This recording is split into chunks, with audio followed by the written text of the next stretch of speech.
Dans un instant, vous comprendrez pourquoi vos ados se passionnent pour la pop coréenne. Ils ont adoré Psy et sa danse du cheval.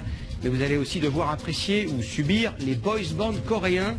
Ils envahissent le monde et balaient tout ou presque sur leur passage.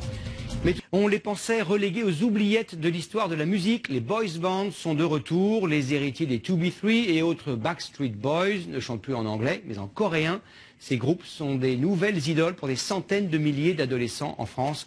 Le plus étonnant est de voir que des chanteurs aussi agités puissent venir du pays du matin calme. Romain Gouachon et Éric Béra ont enquêté, en rythme bien sûr. Son clip a été vu plus d'1,2 milliard de fois sur Internet. Mais derrière le chanteur Psy émerge une tendance venue de Corée, le phénomène K-pop. Des adolescents totalement fascinés par de jeunes groupes coréens et leur musique trépidante. Les musiques sont super bien faites, il y a tous les styles et après bon ça c'est secondaire mais les stars sont super jolies. Tous les samedis, ils se donnent rendez-vous devant leur quartier général, un magasin dédié à la pop coréenne dans le 13e arrondissement à Paris. Donc là c'est Zello, Youngjae, Kim Chan, Bang Young-book, Daehyun et Jungkook. Leurs musiques sont hyper motivantes, énergiques.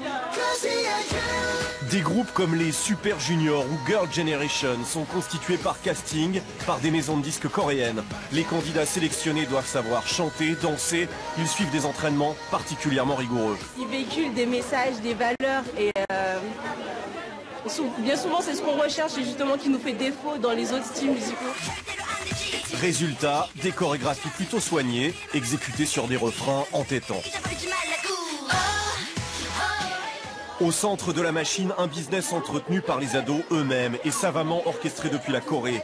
Les produits dérivés officiels, comme ces objets lumineux à agiter pendant les concerts, ne sont accessibles qu'aux fans.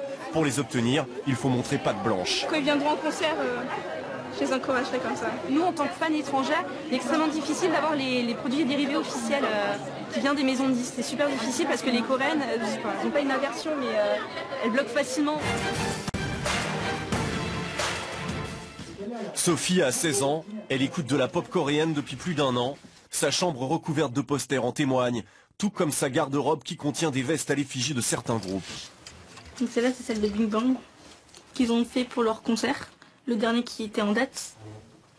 Mais le salut de la pop coréenne, c'est les réseaux sociaux, via Facebook ou Twitter. La Corée transmet aux fans comme Sophie les dernières infos des groupes qui commencent à arriver en France à l'occasion de tournées mondiales.